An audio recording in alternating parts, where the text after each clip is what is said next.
Paz do Senhor, irmãos. Amém? Cutuca o irmão mais bonito perto de você, ó. Se não tiver um irmão bonito perto de você, olha para a camisa dele que é nova, tenho certeza. Cutuca o irmão bonito perto de você e diga: o culto é para o Senhor nessa noite. Diga assim. Diga: mas a palavra é um presente de Deus para a tua vida. Amém ou não? Você entende isso? São dois momentos muito distintos no culto, né? O momento sacerdotal foi até agora. Eu só estou fazendo a parte do momento profético. O sacerdotal é a nossa canção, nossas orações, apresentar os meninos que se batizaram, nossas ofertas. Tudo isso é do povo para... Cri, cri, cri, cri, cri, cri.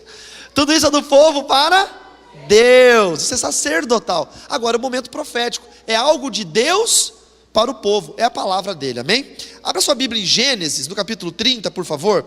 Enquanto você encontra Gênesis, está bem fácil, né, no começo da Bíblia. Eu quero levar o pastor Moacir morar comigo lá, porque o homem vende livro bem, hein? Essa história do... Quem gosta de emprestar livro, foi fenomenal. Extraordinária. Vocês me liberam, pastor Moacir, para morar comigo lá? Nossa, calma, irmã. Tem umas Moacirzetes aí, né?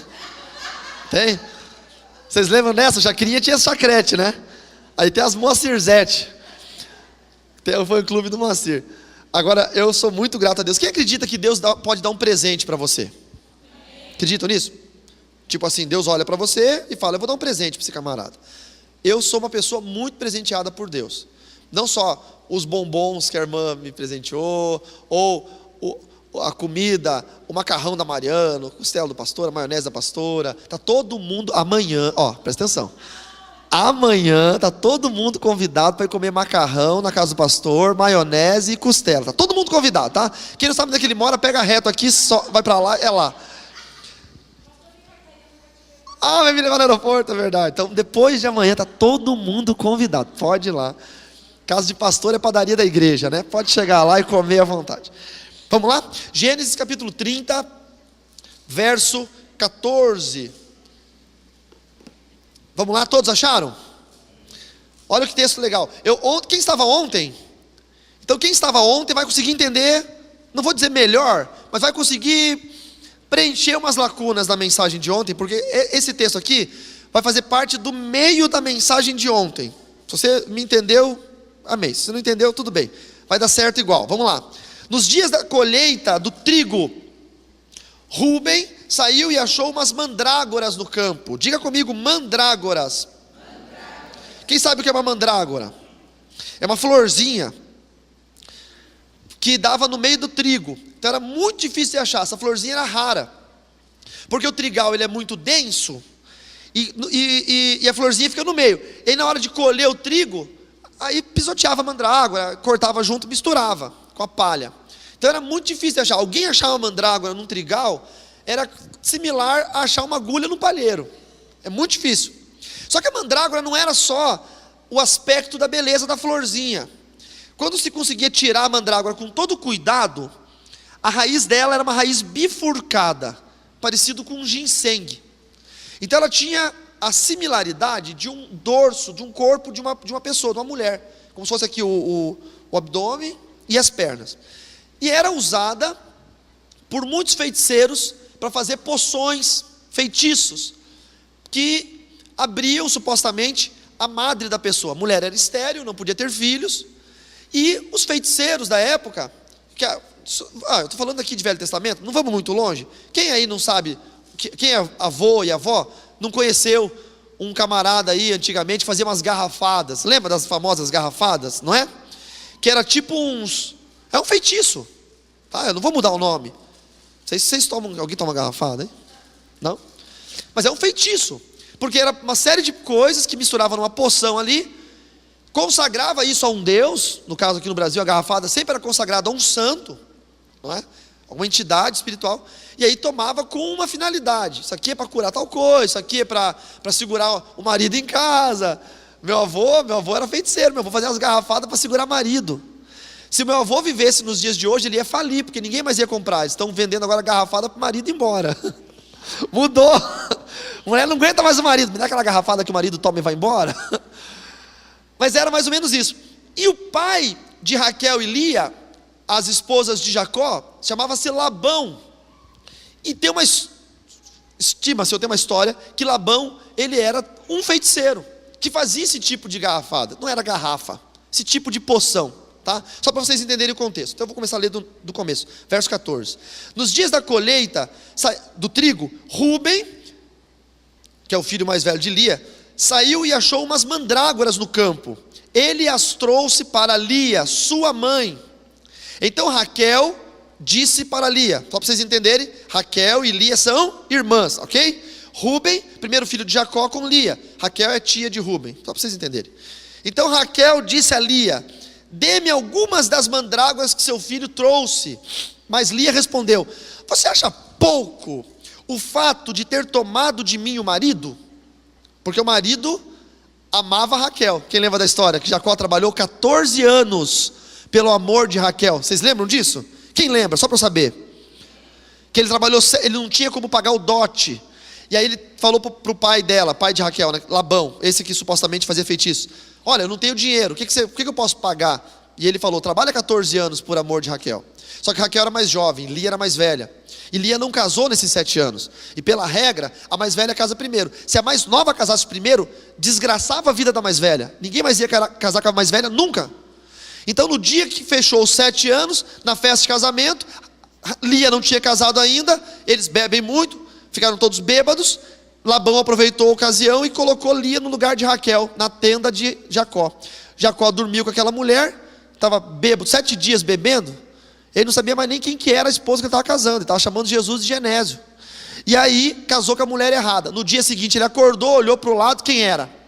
Não era Raquel, a mulher que ele amava, era a irmã mais velha, a cunhada, Lia. E ele voltou a falar com o sogro, brigando com o sogro: por que você fez isso? E o sogro disse: fica tranquila, porque eu não podia casar Raquel sem que Lia tivesse casado. Esses 7 anos eu tentei casar Lia de todo jeito, mas ninguém quis. Aí casei com você, fica tranquilo, Raquel é tua também.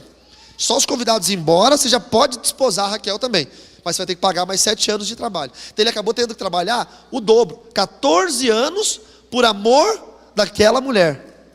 Isso que é amor, hein? Mas não é 14 anos, viver 14 anos, é 14 anos sem salário, 14 anos sem vale, 14 anos comendo o que te derem para comer, vestindo o que te derem para vestir, trabalhando integralmente por amor daquela mulher. Então Raquel era muito amada por Jacó, e Lia foi uma consequência dessa negociação. Raquel era muito amada. Eu estou casado com a minha esposa, vai fazer agora 18 anos, então já passou os 14, já está quitada já, né? Já quitei. Com 14 eu quitei ela, já passou 4 anos a quitação.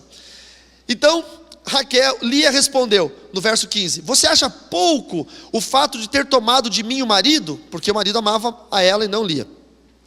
Vai tomar também as mandrágoras do meu filho? Por que ela falou isso? Pela intenção em saber que as mandrágoras podiam ser usadas para fazer um feitiço, para que ela engravidasse.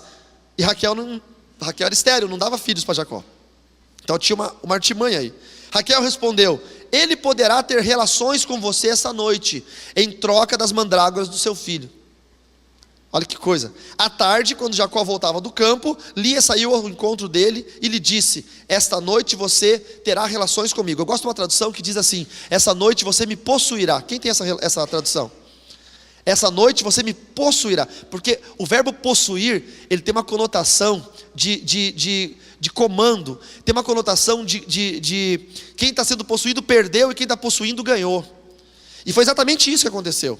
Nessa noite você me possuirá, pois eu, aqui na minha tradução diz: pois eu aluguei você pelas mandrágoras do meu filho. Tem uma tradução que diz: pois eu comprei o direito de estar com você pelas mandrágoras do meu filho. E naquela noite Jacó teve relações com ela. Deus ouviu Lia, e ela ficou grávida, e deu à luz o 5º filho. Então Lia disse: Deus me recompensou, porque dei a minha serva ao meu marido. Deu ao filho o nome de Issacar. Amém? Pois bem, vocês sabem a história de Jacó, Raquel e Lia. E agora nós encontramos uma disputa entre 2 irmãs. Para vocês entenderem um pouquinho dessa disputa, eu sou filho do meio. Eu tenho um irmão mais velho e tenho um irmão mais novo. Alguém aqui é o filho do meio? Bem-vindo ao clube, né? Pior coisa que tem. tipo assim, o mais velho, meu pai gostava mais do mais velho, e a minha mãe gostava mais do mais novo. E sobrava quem para gostar mais de mim? Ninguém gostava mais de mim. Aí o mais velho batia em mim, e eu não conseguia bater no mais velho. Aí o que eu fazia? Aí eu batia no mais novo. Aí minha mãe fazia o quê? Batia em mim, porque ela gostava mais do mais novo. Então é horrível ser o filho do meio. Então sempre tinha umas intrigas entre os irmãos. Eu e o meu irmão mais velho temos 2 anos de diferença. Eu tenho 42, ele tem 44. Até hoje a gente é meio tretado, entendeu? Até hoje. Ele não, porque eu virei crente, aí ele não gosta de crente, ficou meio assim. O meu irmão mais novo, 8 anos de diferença. Então eu fui tipo um pai para ele. O irmão mais novo me ama, eu o amo muito, eu amo o mais velho também.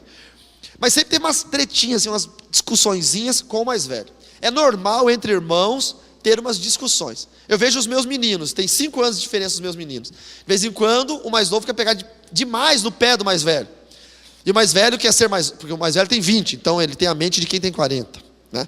O menino quando tem 20 anos ele é o homem. Ele é o homem da casa, ele é o responsável. Mas ele é um meninão.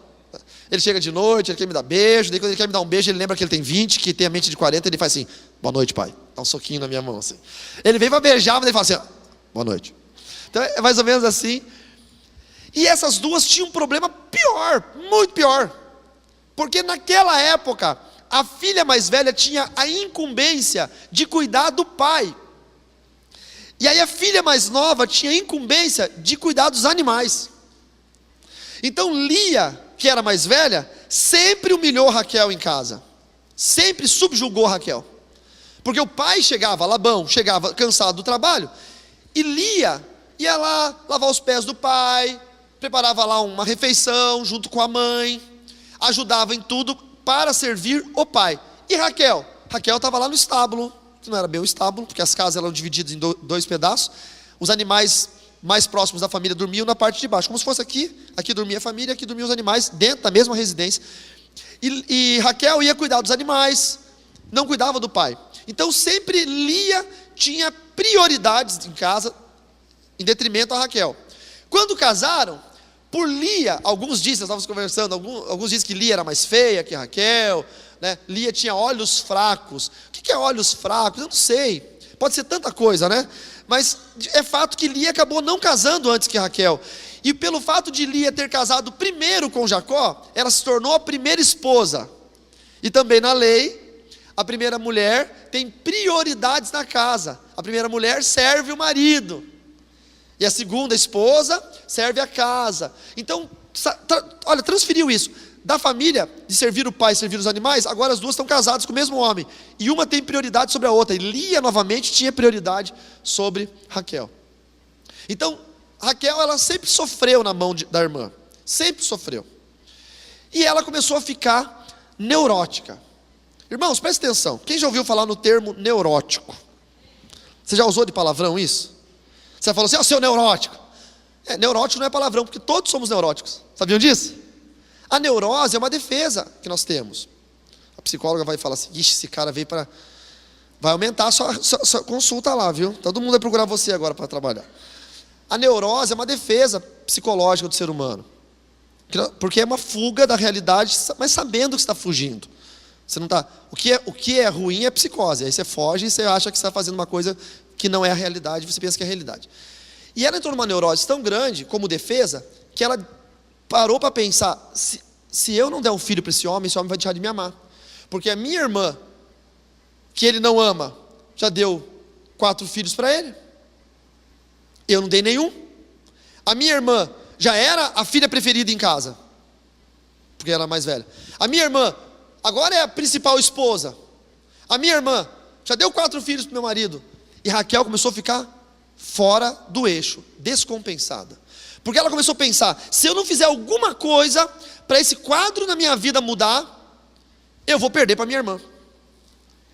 Irmãos, isso acontece conosco sempre. E se nós não tomarmos cuidado, nós vamos ficar como Raquel ficou.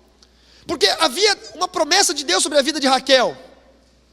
Um homem trabalhar 14 anos por amor de uma mulher, pelo amor de Deus. Não é possível que ela não entendeu que ele não estava pensando em filhos.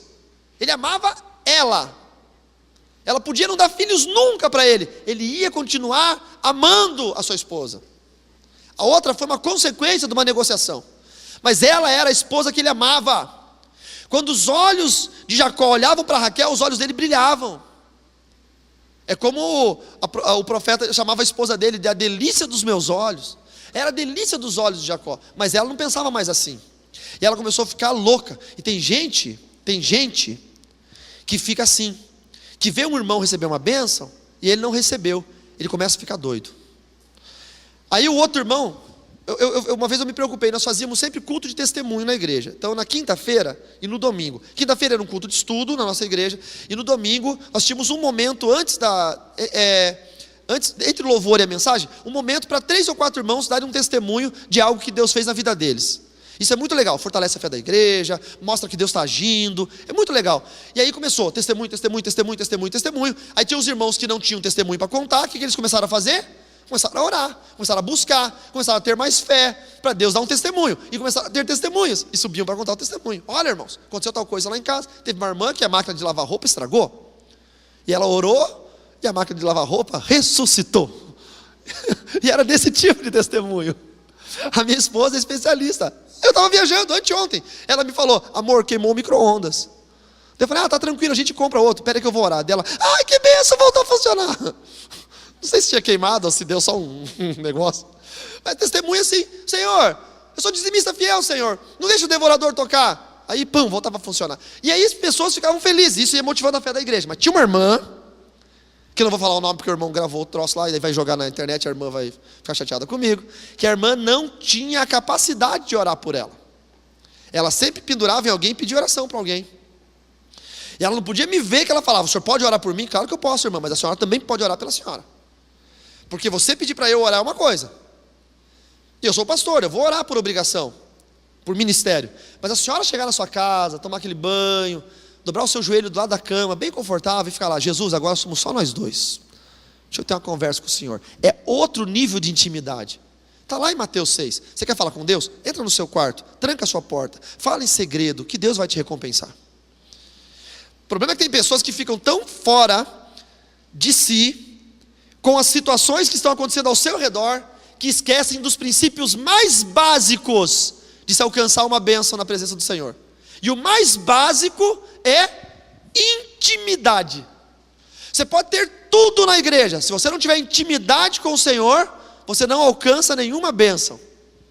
E nesse final de semana, nosso propósito é falar sobre uma geração chamada para conquistar. E é isso que eu quero explicar para vocês. E aí Raquel ficou louca, porque ela começou a pensar: nossa, a minha irmã é a principal esposa, minha irmã deu 4 filhos, e daqui a pouco ela vê o sobrinho dela, Rubem, voltando da colheita do trigo, com um maço de mandrágoras na mão, e automaticamente a memória dela voltou lá no passado, na casa do seu pai Labão, e lembrou do seu pai fazendo poções para as mulheres do clã deles, que não tinham filhos, para elas tomarem aquela poção, e elas engravidavam. E naquela hora ela pensou: ai caramba, olha só que coisa, além da minha irmã ter filhos, além do meu marido ter ela como esposa principal, agora ela vai dar essas mandrágoras, o menino vai dar essas mandrágoras para Lia, e aí agora ela vai parir filho, até pelas orelhas, ela vai ter muito filho agora. E ela ficou desesperada, e esse desespero fez ela pecar. Atenção para a primeira lição, ou já talvez não seja a primeira lição, mas atenção para uma lição disso tudo: não se desespere. Aguarde o momento certo. Ontem eu falei para não sair da rota. Quando Deus fala para você ir nessa direção, vá nessa direção. E hoje eu somo aquele ensino com outro. Não se desespere, em nome de Jesus. Se Deus te prometeu, Ele é fiel para cumprir. Não tente ajudar Deus a ser Deus. Quem entendeu, diga amém. Quando ela viu o menino chegando, ela juntou em Lia e falou bem assim: me dá essas mandrágoras por gentileza. E Lia falou: ai, espera só um pouquinho, já não basta você roubar o amor do nosso marido? Porque Jacó ama você, Jacó não me ama. Agora vai querer pegar as flores que meu filho trouxe também? Porque é intriga de irmã.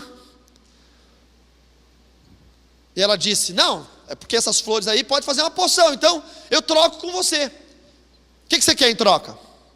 E aí Raquel, queria entregar, tinha algo muito importante para entregar. E Lia, esperta, falou: hoje não é o dia de você dormir com o nosso marido? Ela falou: hoje é o dia, vou explicar para vocês como funciona. Ele tinha 4 esposas: Raquel, Lia, Zilpa e Bila. Eram 2 concubinas e 2 mulheres. E ele tinha que ter um dia para cada mulher. Já pensou que coisa? Eu tenho uma mulher só, irmãos, e tenho 7 dias na semana. E não aguento essa mulher 7 dias na semana. Imagina você ter 4 mulheres e ter que dividir uma semana para 4. Vamos lá, segunda-feira, Raquel. Terça-feira, Bila. Quarta-feira, Zilpa. Quinta-feira, Lia. Sexta-feira, futebol com os amigos. Não sei. Não é? Sábado, descanso. Domingo, culto. Segunda, Raquel. E era mais ou menos assim. Não tinha segunda, terça, mas era mais ou menos assim. E ele tinha que intercalar. Mas não era só para ter relações. Era para ter um momento com a esposa e com os filhos daquela esposa. Então, vamos supor que no primeiro dia de semana fosse Raquel. Raquel ia preparar um jantar para ele. Ia ter um momento de intimidade com ele. Poderia ou não ter um momento do coito, mas não era esse o objetivo. O objetivo era estar com a esposa. Aí na terça era Lia, aí vinha a Lia, vinha os filhos dela junto para ver o pai, e era aquele momento familiar. E naquele dia que Rúben trouxe as mandrágoras, era o dia que Raquel ia ficar com Jacó.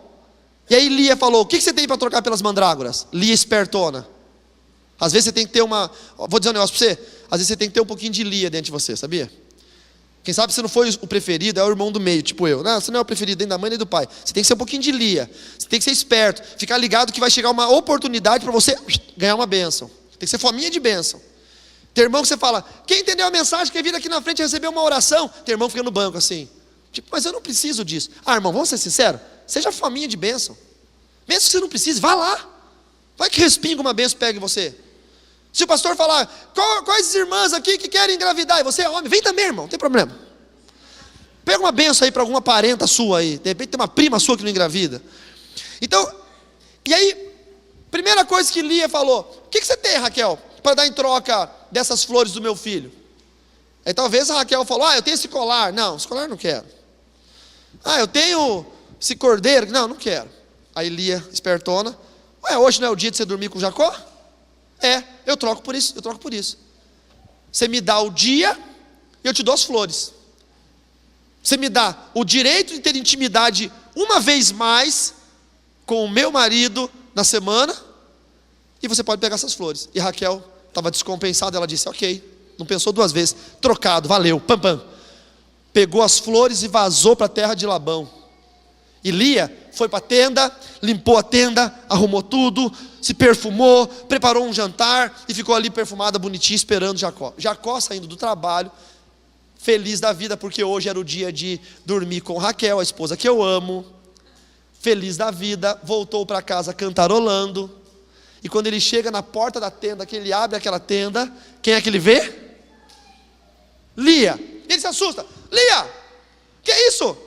Tá maluca? Hoje não é teu dia não, hoje é o dia de Raquel. Tipo assim, sai fora. E ela falou: nada disso, hoje você é meu, porque eu comprei o direito de estar com você. Esse direito é meu, eu comprei esse direito. E você vai deitar comigo, porque eu comprei pelas flores do meu filho. E a palavra de Deus diz que eles deitaram naquela noite, e Deus concedeu a Lia, e ela engravidou e deu à luz o seu 5º filho. E ela colocou um nome nesse filho, e o nome é Issacar. Você sabe o que significa Issacar? Recompensa. Ela entendeu que Deus a estava recompensando. Meu irmão, a pergunta que eu faço para você: o que você prefere? Flores ou ter intimidade com Deus? Porque o que são as flores? As flores tem dois significados aqui nessa mensagem. As flores são aquilo que adorna. Primeiro significado, é um adorno. Ninguém come flor, é um adorno. Cadê um vaso? Flor, é bonito. Mas se tiver alguém aqui que precisa se alimentar, não dá para dar flor para a pessoa se alimentar. Se tiver alguém aqui com frio, não dá para dar aquela flor para se aquecer. Flor só serve para adorno. Tem muita gente que prefere a flor porque quer ser visto pelas pessoas, quer ter um testemunho público, visível, quer ser um pregador só para ser conhecido, ou quer ter um marido só para dar na cara daquelas solteironas que ficavam pegando no seu pé, e acaba esquecendo da vontade de Deus sobre a sua vida. Flor é o que é visível, mas que não tem outra utilidade que não seja o adorno. E a intimidade é aquilo que é secreto, oculto, que ninguém vê. mas é o que gera a recompensa. Eu vejo os ministérios hoje, pastor, muitos ministérios de louvor, e eu fico muito assustado com as ministrações dos ministérios de louvor, não de igreja, esses de banda, tipo Diante do Trono, esses famosos. Porque eu fico vendo eles no palco, porque deixou de ser altar faz muito tempo. Deixou de ser altar faz muito tempo, é palco. E eles expressam uma santidade e uma adoração, que eu fico pensando, não é verdade isso, não pode ser. Porque para quem assiste, para o público que assiste, é um momento, é uma vibe de adoração, é um mover. Mas como eu que prego em vários eventos, e me encontro com esses ministérios, com bandas, com cantores, com ministros de louvor, e me encontro com eles nos bastidores, e eu percebo que nos bastidores é totalmente diferente, que lá nos bastidores, eles são igualzinho a qualquer um do mundo. Aí sobe no palco, aí, oh Senhor, Senhor, e uma gemessão, e um choro, e um cai, rola e anda de 4. Aí termina aquele mover, eles saem dali, e estão lá, voltaram ao normal, tipo, pá, não sei o que, babá. Não tem mais aquela unção que permanece. Do meu tempo, eu me lembro da irmã Clarice, eu me converti na Igreja Evangélica Livre, na década de 90 ainda. A nossa igreja tinha a irmã Clarice, só tinha um piano em cima da igreja, e bancos de madeira. E a irmã Clarice subia lá e tocava ao único do piano. Clã, clã, clã. Era isso. Não tinha corinho de fogo para embalar. Não tinha louvor emotivo para embalar. Era íntimo. E não tinha avivamento, como nós vemos hoje, na hora do louvor. Porque o louvor, ele é só para Deus. O louvor não é para me agradar. O louvor não é para agradar você. O louvor é para Deus. Sabe por que o diabo virou diabo? Porque ele estava no céu enquanto anjo, e ele quis pegar um pouquinho do louvor que era só para Deus, e roubou para si, está lá em Isaías, capítulo 14, do 9 ao 12, ele roubou um pouquinho para si, e ele caiu, deixou de ser anjo, virou diabo, virou um demônio, um anjo caído. E nós fazemos o mesmo que o inimigo fez.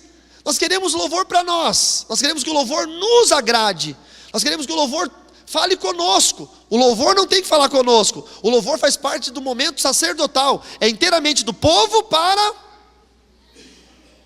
O que tem que falar conosco é a palavra. E eu me lembro naquela época que a palavra tinha um culto no domingo só. Na quarta-feira tinha um culto de oração na igreja, que algum irmão lia um salmo, alguma coisa assim, mas a gente orava. E no domingo tinha a escola bíblica dominical de manhã, como aqui, e o culto à noite. E o pastor preparava uma mensagem por semana, é a mensagem do domingo. E ele ficava em cima daquela mensagem a semana inteira. Ele orava, ele jejuava, a Bíblia dele ficava aberta no escritório dele com aquele texto, ele voltava lá, lia, relia, Deus revelava outra coisa, ele rabiscava, escrevia mais uma coisa, e a semana inteira ele preparava aquele alimento para a igreja.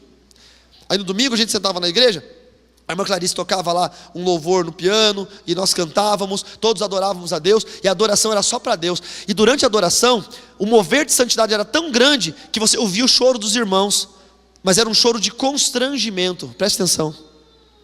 Porque quando você atrai a presença do Senhor, a unção de santidade é tão forte, que você sabe, você percebe que você é um pecador, e você fica constrangido na presença do Senhor. Isso não tem mais nas igrejas hoje. Deus mudou? Não, nós mudamos. E aí vinha a palavra, e a palavra estava preparada com tanto amor, com tanto afinco, durante uma semana toda, que quando o pastor pregava de forma simples, não era eloquente, não era nada disso, de forma simples, mas cada frase que ele dizia era como um soco na boca do estômago da igreja, porque a palavra vinha com tanta autoridade, com tanta unção, que eu me lembro dos irmãos não aguentavam ficar sentados no banco, incomodava. O evangelho de Cristo tem que incomodar, tem que doer. O evangelho de Cristo tem que me destruir, tem que me desconstruir. O evangelho de Cristo tem que ser desconfortável, porque a partir do momento que o evangelho de Cristo me conforta, o evangelho de Cristo me acaricia, a partir do momento que o louvor ele me agrada, Nós deixamos de fazer um culto para Deus, e estamos fazendo um culto para o homem. E aí a palavra era tão forte, que doía ouvir a palavra. E tinha irmãos que saíam do banco espontaneamente, não tinha voz de comando, não tinha o famoso levanta a mão e dá glória, não existia. O irmão saía espontaneamente do banco e vinha num cantinho, não era aqui na frente, era num cantinho, no corredor, e dobrava o joelho, com a cara na parede, ficava chorando quietinho, porque a palavra falou com ele. Eu era novo convertido, me lembro de uma pregação do pastor, e nessa mensagem sobre João Batista ter perdido a cabeça por causa de Salomé, e eu me lembro que me deu vontade de ir no banheiro. Ninguém ia no banheiro na mensagem, então ninguém nunca sabia o que acontecia no entorno da igreja enquanto estava pregando. Ninguém levantava, porque não porque era educação, não, porque era impossível sair dali. Era um negócio, a palavra de Deus era tão respeitada, que as pessoas por si só respeitavam, não precisava ninguém dar voz de comando. E eu era novo convertido, eu saí e fui no banheiro. E aí eu tinha que sair pela porta bem lá do início da igreja, da frente, e fazia um corredor que ia lá para trás no banheiro. Eu saí, e quando eu olhei o corredor, tinha vários irmãos do corredor para lá de fora, ao céu aberto, corredorzinho de calçada, encolhido no chão, chorando lá fora. Eles saíam escondidos, sorrateiramente, para chorar lá fora, para não atrapalhar o culto, porque eles não aguentavam mais ouvir a palavra. Eles falavam assim: Senhor, eu não mereço estar aqui, Senhor, tua palavra dói demais no meu coração, eu sou pecador, Senhor, eu sou essa Salomé que mandou cortar a cabeça do profeta, eu fiz essa dança profana para que um profeta morresse. Eles entendiam a mensagem. O que aconteceu com a gente? Nós paramos de escolher o momento de intimidade, nós passamos a escolher as flores. Nós desistimos, nós abrimos mão de entrar na tenda, na intimidade com o Senhor, em troca de qualquer poção mágica que me resolva os meus problemas. Nós abrimos mão de mais um momento, quando nós estamos no desespero. Presta atenção, querido, quando nós estamos no desespero, nós perdemos a noção que as coisas mais básicas trazem os resultados. Nós perdemos a noção. Quem está entendendo isso? Nós perdemos a noção. O que Raquel queria? Um filho. O que precisa ter para receber um filho? Intimidade. Então era absurdamente lógico que para ela ter um filho, ela precisava entrar naquela tenda naquele dia e dormir mais uma vez com seu esposo, que talvez fosse ali o dia que Deus iria abrir a sua madre e ela tivesse um filho, mas ela já estava perdida. As coisas racionais se tornavam irracionais. E ela disse: não, eu abro mão do momento de intimidade, pode ficar, eu quero fazer um feitiço, porque eu estou cansado. Eu quero ir atrás de um profeta, eu quero ir atrás de uma campanha. Venha para cá, porque o teu milagre está aqui.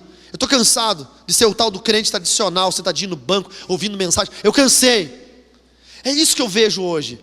As igrejas modernizaram tanto, e tem tanta promessa de milagre, de isso, aquilo, aquele outro, que as pessoas deixaram de ter intimidade com Deus para buscar o feitiço. Eu chamo carinhosamente de macumba gospel. A macumba gospel. E a palavra de Deus diz o que lá em Mateus 6? Quando você quiser falar com o seu Senhor, com o seu Deus, entra no seu quarto e tranca a porta e ora em secreto. Irmão, você sabe o que é secreto? Secreto é uma palavra que vem do latim íntimos, intimidade. Intimidade significa velado, protegido. Isso é velado. Então o que acontece? Eu jamais posso ensinar intimidade para vocês, nem com Deus. Eu não posso dizer para vocês: vocês querem ter intimidade com Deus? Então vocês entram no quarto de vocês, dobram o joelho e ora 15 minutos de aquecimento, depois vocês pegam e oram em línguas, depois vocês leem um salmo, depois vocês cantam um louvor. Não tem como, porque cada um tem uma intimidade diferente do que o outro. Pegaram o mistério? Por isso que culto de oração não funciona nas igrejas. Qual é o culto menos cheio de uma igreja? Para não dizer o mais vazio. Culto de oração. Por duas razões. Primeira razão, não foi Deus quem instituiu. Todas as vezes que você lê na Bíblia, Jesus nunca chamou o povo e falou: galera, aproveita que tem 15 mil aqui, vamos orar. Aproveita que estamos em 12, vamos juntar e vamos orar. Jesus nunca fez isso. Jesus sempre orou sozinho. Sempre incentivou cada um a orar sozinho. Então esse culto de oração nós criamos, o ser humano criou. E tudo que o ser humano criou, o ser humano é responsável. O que Deus cria, ele é responsável. O que nós criamos, nós nos tornamos responsáveis. E os cultos mais difíceis de funcionar nas igrejas são os cultos de oração, porque nós criamos pela necessidade de ensinar as pessoas a orar. É um modelo antigo, mas que nunca funcionou direito. E o segundo motivo, porque nós queremos ensinar o outro a ter intimidade. Aí o irmão que ora 1 hora de joelho, quer que você ore 1 hora de joelho. Porque para ele funciona esse modelo, mas para você não funciona. Para você 15 minutos está bom. Está entendendo? Aí fica aquela cobrança. Ah, você não orou 1 hora, você só orou 15 minutos. Mas Jesus orava 1 hora, mas Jesus conseguia orar 1 hora. E você consegue só 15 minutos. Intimidade é específica para cada pessoa, mas precisa haver intimidade com Deus. Lembra da irmã que eu disse que pedia oração o tempo todo? Coisa mais gostosa, entra no seu quarto, dobra o seu joelho. Ah, pastor, eu não sei o que falar. Melhor ainda, não fala nada. Só dobra o joelho e diz assim: eu estou aqui, Senhor. E fica de joelho, de boca fechada, sem falar nada, só esperando. Mas isso é oração, pastor? Sem intimidade. Fica só esperando, esperando, esperando. Vai chegar um dia que Deus vai começar a falar com você. Isso é intimidade com Deus. Momentos de intimidade com Deus. Momentos sem o Facebook. Momentos sem a televisão.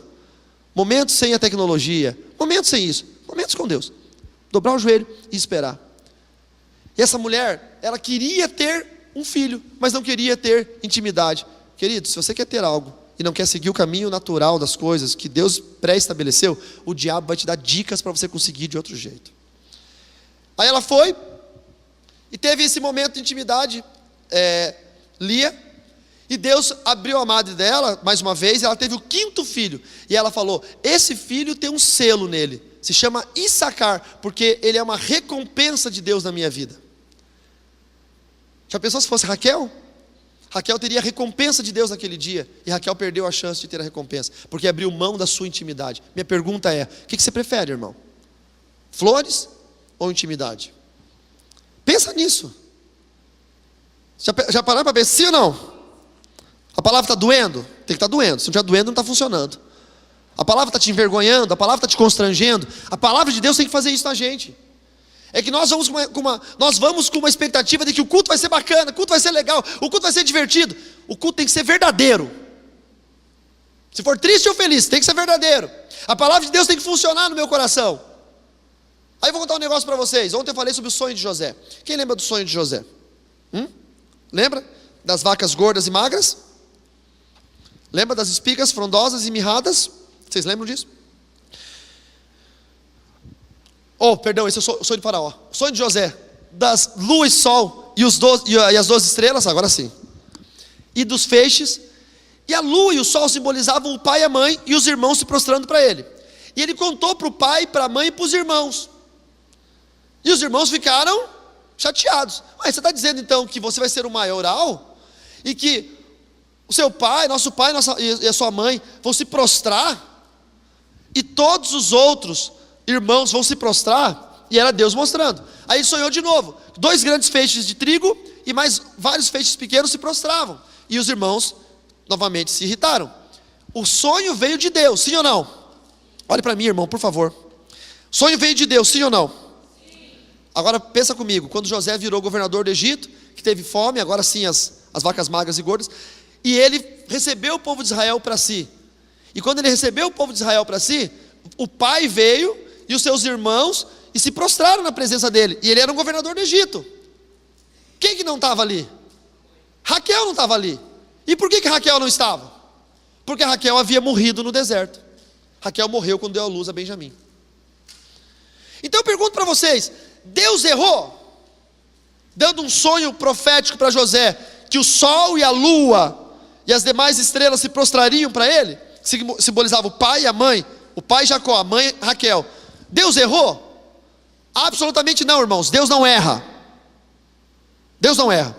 E Deus repetiu o sonho. 2 grandes feixes de trigo e os outros feixes pequenos se prostraram. Os 2 grandes eram o pai e a mãe, Jacó e Raquel. Deus errou? Responda.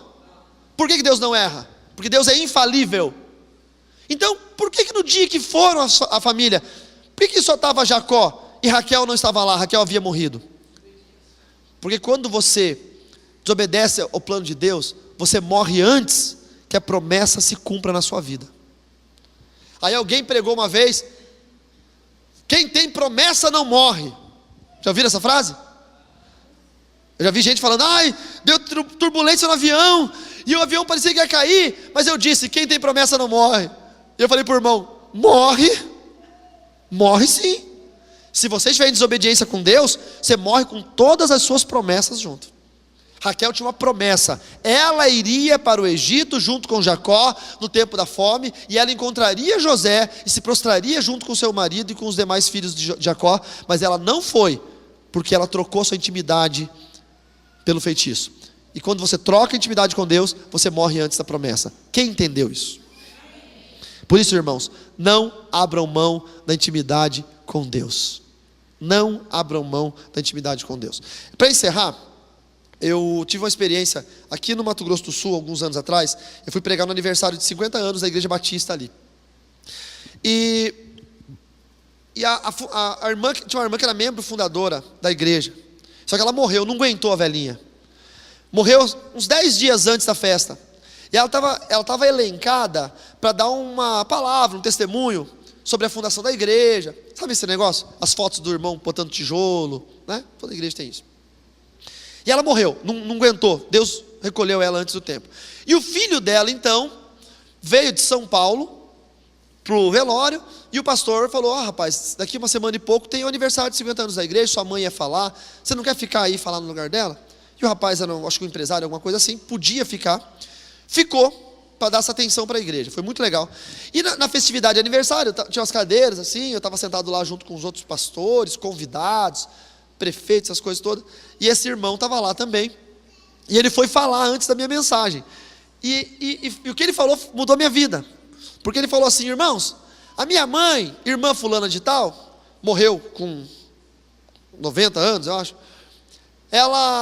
Jesus recolheu ela 10 dias atrás.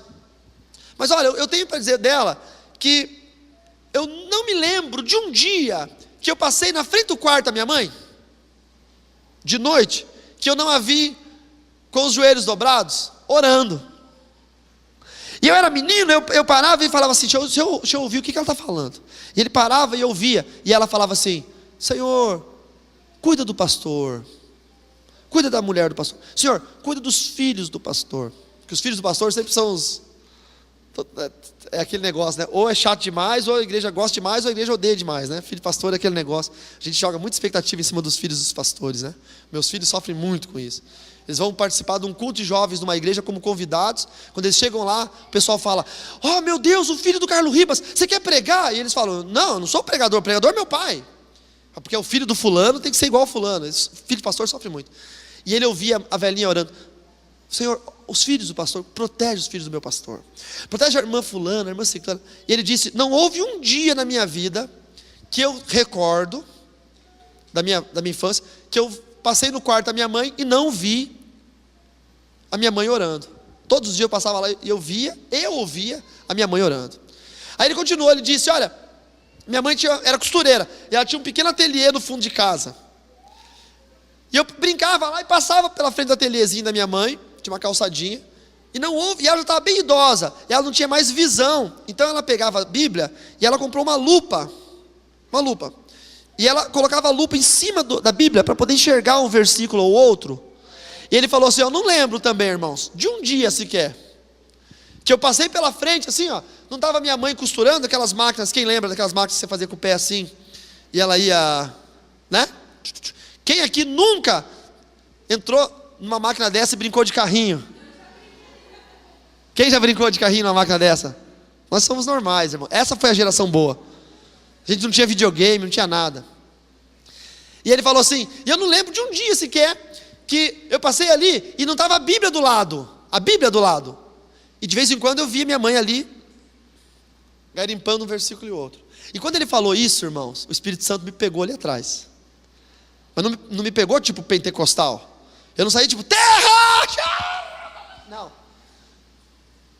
O mistério que eu tenho com o Espírito Santo é diferente. O Espírito Santo pegou no coração. E ele falou assim, o que os teus filhos vão dizer de você daqui 50 anos? O Espírito Santo só falou isso.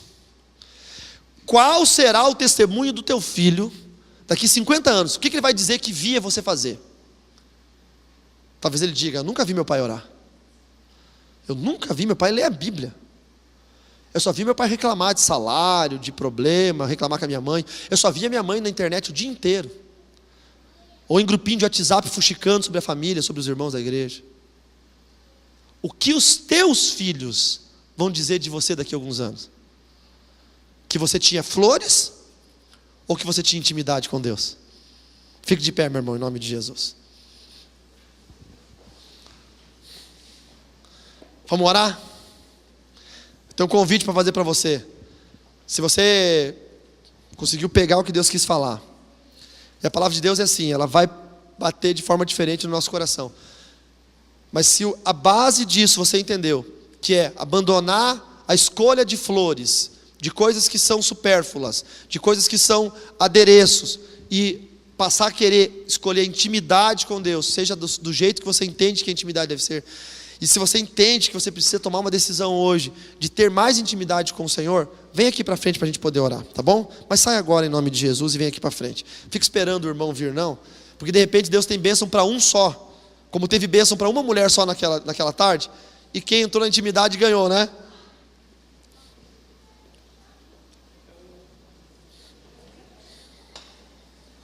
Pode ficar mais perto aqui, queridos. Quem dá espaço para os irmãos que estão vindo no corredor, pode vir mais perto. Dá espaço para os irmãos que estão vindo no corredor.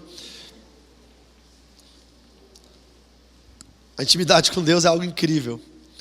Eu me lembro, vem mais para cá, irmão, vem mais para cá. Eu me lembro quando a Apple lançou o iPad. Era um negócio do futuro. Era um vidro que você passava o dedo e via as coisas. Aí eu falei, ai meu Deus, eu quero um negócio desse, eu quero um negócio desse. Eu fiquei louco para aquilo lá. Eu fiquei desesperado. E eu estava numa fase que estava estudando fora do Brasil. E aí, lá normalmente era mais barato as coisas. Mas lá eu nunca tinha dinheiro. Quando eu viajava para estudar, eu nunca tinha dinheiro. Não tinha dinheiro nem para comer. Vou contar um testemunho para vocês. Eu reservava, na época, eu vou errar na cifra, mas é 116 euros, não, 162 euros por semana para pagar a minha comida e pagar a hospedagem, que eu repartia com um rapaz. Então, aí na época, isso já estava casado, o Mateuzinho era pequeno, lançaram um videogamezinho portátil da Nintendo naquela época. Hoje já nem existe mais, que é um Nintendo 3DS, né? Isso. Tá velho já isso aí. Eu tenho um 0 lá, o Mateus nunca usou. E aí, eu falei, vou comprar pro Mateus. Comprar pro Mateus, o menino tinha tipo 2 anos de idade, nunca ia jogar, né? O pai fala isso, eu vou comprar pro Mateus. E era 160 euros. E eu falei, vou ficar uma semana sem comer. Olha que loucura. Vou ficar uma semana sem comer, só vou comprar um videogame pro meu filho. Aí ficar uma semana, olha as dificuldades da vida, né? Ficar uma semana sem comer, para comprar um negócio pro meu filho. Aí eu comia na casa dos irmãos. Só que lá em Portugal, era muito marisco, muita coisa. Eu não como fruto do mar, mas eu passei tão mal aquela semana, só por causa de um videogame. Você fica louco para as coisas. E quando veio o iPad, eu queria um iPad. E aí, juntei um dinheiro, vendi uma calça jeans, eu não sei o que eu fiz. Sei que consegui comprar um iPad. Aí eu fiquei louco. Falei, agora eu vou ser o primeiro pregador do Brasil a pregar com iPad. Eu não vou mais levar a Bíblia. Eu vou ser moderno. Eu ia nos cultos só com o iPad. Eu uso muito o iPad para dar aula, mas para que eu vou levar a Bíblia? Eu vou levar o iPad, né? Não tem nada, não é pecado, irmãos, tá bom? Você pode ler a Bíblia no seu celular, não é pecado. Mas era minha ideação era essa. Aí um dia eu estava em casa e estava acabando a bateria do iPad, mas estava conectado à internet, e eu na sala vendo alguma coisa, acabou a energia. E acabou a energia, eu falei, que bom que eu tenho meu iPad ainda, porque meu iPad tem bateria. Aí tinha tipo 5%, aí foi indo, acabou a bateria. Aí eu falei, meu Deus, agora não tem energia, não tem internet, não tem iPad, o que eu vou fazer? Eu falei assim. Aí o meu filho tinha uns 5 aninhos de idade, e ele falou, pai, então vamos cantar louvor para Deus. Com 5 aninhos de idade. Eu falei, o que eu vou fazer? Acabou a luz, acabou a energia, acabou a bateria do negócio. Meu filhinho, pega o violão, pai, vamos cantar louvor para Deus. Às vezes, precisa acabar a bateria da sua vida, para você se ligar, que você tem um violãozinho dentro do seu coração aí para louvar a Deus. Não é verdade? Às vezes, precisa acabar o dinheiro, para você se lembrar que você tem um Deus provedor. Não é? Parece ruim falar isso, mas é verdade. Às vezes, precisa acabar um relacionamento, para você lembrar que você tem um Deus que te ama. Mais que o mundo. Precisa as coisas acontecer. Mas antes que acabe o relacionamento, antes que acabe o dinheiro, antes que acabe a bateria do iPad, antes que acabe a saúde, Se você toma um passo de fé e fala, não, Senhor, eu quero ter intimidade contigo, você começa a se reconectar com Deus. E não precisa acontecer nada ruim com você. Você continua com o relacionamento, continua com o dinheiro, continua com a saúde, continua com a bateria cheia, mas se conecta de volta com Deus. Nós vamos orar por isso, amém? Feche seus olhinhos aí. Jesus, eu quero te agradecer por essa noite, quero te pedir que nós não sejamos uma igreja que opta pelas flores, que prioriza flores, que prioriza coisas supérfluas, que prioriza coisas que são temporais, coisas efêmeras, coisas que passam, que acabam, coisas que são improdutivas, apenas adornos, adereços, títulos, cargos, ministérios apenas evidentes. Senhor, em nome de Jesus, nós não queremos isso. Nós queremos intimidade, nós queremos ser invisíveis, Pai. Íntimos, guardado, protegido, velado, como o próprio Senhor nos ensinou, através da sua palavra. Que nós sejamos aqueles que entram no quarto, que trancam a porta para ninguém incomodar, e que possamos ter um momento secreto contigo. Como quando alguém perguntou para João Batista, Senhor, ele disse, não, convém que eu diminua e que ele cresça, que ele apareça. Como a sacada que Lia teve. Que mulher esperta, Senhor, que mulher sagaz. Não, pode pegar essas flores aí, eu só quero ter mais um momento de intimidade. E eu vejo o contrário hoje, Senhor. As pessoas quando vêm num culto não querem vir no outro, porque já veio num culto durante a semana. Ela não, ela queria mais um culto, ela queria mais um momento de intimidade.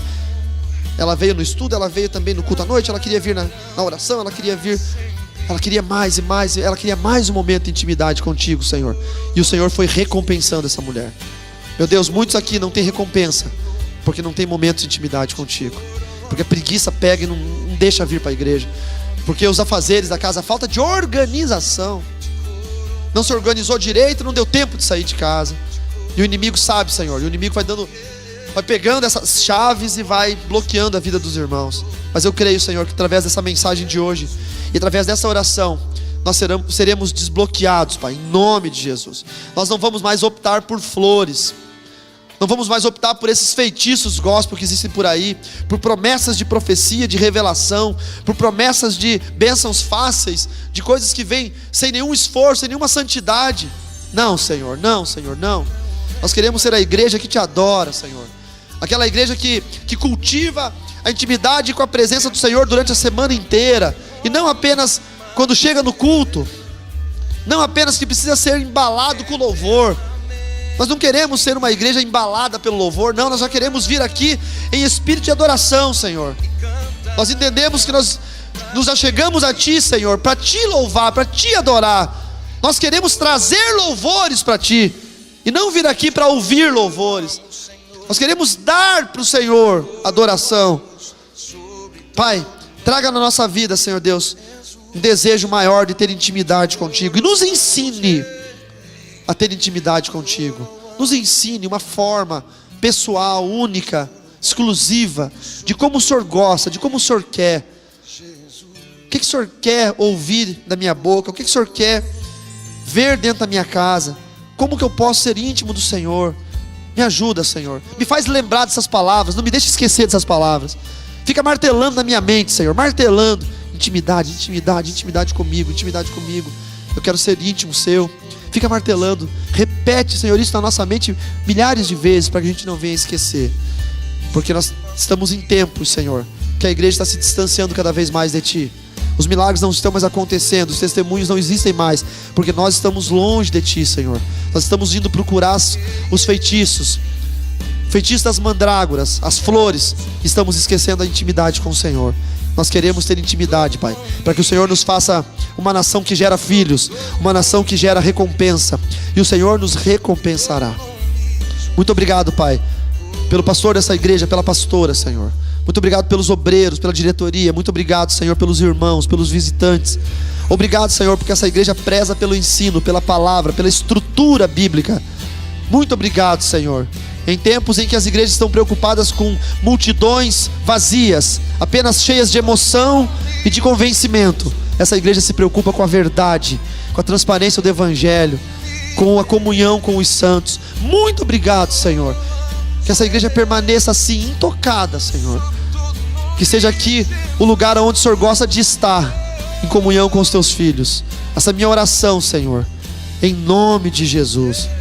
Amém. Amém, querido. Dê um abraço no irmão perto de você e diga assim: olha, escolha a intimidade com Deus. Deixe pra lá as flores. Pode abraçar, abraça aí. Abraça outro. 2, 3, 4, 5. Pastora Rose, consegue subir aqui, por favor? Irmãos, não vão pro lugar de vocês. Eu quero orar com os pastores. Fiquem aqui ainda. Olha, fiquem aqui ainda. Fiquem aqui ainda. Vamos orar pelos pastores de vocês. Viu? Ó, deixa eu falar um negócio pra vocês. Vou dar uma dica, ó. Dica do Ribas aqui, ó. Presta atenção. Se você estiver em casa e der dor de cabeça, se você não vier no culto, você está dizendo para Satanás o seguinte: dor de cabeça me segura em casa. Entendeu? Se você estiver em casa, chegar a visita, e você ficar fazendo janta e não vier para a igreja, você está dizendo para o inferno: visita me segura em casa. O que você está fazendo? Você está deixando com que o inimigo faça um mapeamento da sua vida. Daqui a pouco você não vem mais para a igreja, porque num culto você tem dor de cabeça, no outro culto está cansado demais, no outro culto chega a visita, no outro culto o filho está chorando, no outro culto. Estão entendendo? Então vocês têm que resistir a esse tipo de tentação e falar: não, eu priorizo intimidade com Deus. Eu priorizo intimidade com Deus. Senão sua casa vai virar ponto de peregrinação. Vai vir parente que você nunca viu na vida. Vai chegar primo lá do interior. Só fala: mas eu não te conheço. Eu sou filho da tia não sei quem. Porque o diabo sabe que se chegar parente da sua casa, e você sabe que parente quando vem é para acabar com tudo que você tem para comer em casa. Eles comem tudo. É o gafanhoto, cortador, migrador, devorador, destruidor. Os 4 vêm. Fica esperto, hein? Estou avisando. Vamos orar pelos pastores? Vem aqui, queridos. Abraça esse homem aí, mulher. Eu falei para a pastora, que homem que você tem, hein? Meu Deus. Ficou meio gay, né? Mas é verdade. Ficou estranho, mas é verdade. Eu falei: que homem que você tem. Que homem que você tem, hein? Esse pastor é um homem muito sábio. Eu quero agradecer a Deus pela sua vida, pastorzão. Sábio, sabedoria que vem do alto. E eu sou matreiro, eu fico pegando as coisas, sabe? Então esses dias todos ali, comendo na casa deles, eu fico pegando os lancezinhos, né? E eu fico pensando: vixe, se fosse a Francine que falasse isso, eu responderia isso. Aí a pastora falou uma coisa, ele respondeu outra, eu falei: ah, então é assim que tem que fazer. Entendi. Por isso que eu brigo tanto, não sabia por quê. Eu respondo errado. Então, eu louvo a Deus pela vida de vocês. Vamos orar. Estenda as mãos de vocês para o pastor e para a pastora. Deus, eu quero te agradecer, Senhor. Quero te agradecer por esse casal, Pai, tão especial. Por esse presente que o Senhor deu a essa igreja. E eu, Senhor, que sou um afortunado teu, recebi esse presente também. Obrigado, Senhor, porque a graça que o Senhor tem dado para nós, a igreja, nesses dias, tem nos proporcionado isso. Conhecer pessoas especiais, conhecer pessoas fenomenais, extraordinárias. Pessoas que não são desse tempo, que não estão nesse mundo, Senhor. Que os pés deles estão pisando aqui, mas a mente e o coração deles estão nas alturas. Estão altaneiramente, como o Senhor disse ao profeta, Pai. Meu Deus, eu quero te pedir, Senhor, que os planos que o Senhor começou na vida desse casal, eles não sejam barrados nunca, em nome de Jesus. O Senhor começou essa boa obra, o Senhor é fiel para concluí-la. Pai, traz no coração dos teus filhos o contentamento de te servir, Senhor. Que nada mais os deixe tão contente quanto te servir. Traga no coração dos teus filhos o desejo crescente, o prazer de fazer a tua obra. Que nada tire isso do coração deles. Que o cansaço, Senhor, que os problemas que nós pastores temos, e muitos, porque nós absorvemos o problema do rebanho. Que as dores, as lutas, Senhor, elas não sejam um fator do nosso esgotamento, do nosso esfriamento, como tantos pastores aí ao redor desse planeta têm desistido dos ministérios, têm se matado, têm abandonado família, têm abandonado a obra, porque não têm suportado a carga. Senhor, tira todo o jugo dos teus filhos. Eu ministro sobre eles o que está escrito em Mateus 11, 28. Que os cansados e sobrecarregados sejam aliviados pelo Senhor. E que eles possam, Senhor, em nome de Jesus, a cada dia ter um renovo no Espírito. A cada dia, revelações da Tua Palavra. A cada dia, sonhos proféticos. Dons espirituais e ministeriais. Que as línguas fluam naturalmente. Que não seja algo forçado, mas que seja sinal de intimidade contínua contigo. Meu Deus, prospera financeiramente. Honra os teus filhos, Senhor. Acabou o tempo, Senhor, que o pastor tinha que ser um coitadinho, Pai.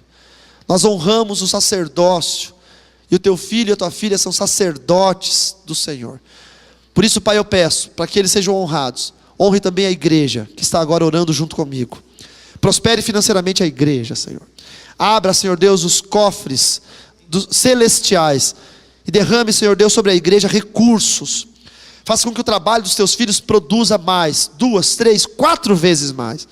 Que eles tenham recursos abundantes. E que eles vejam que esses recursos abundantes vêm do Senhor.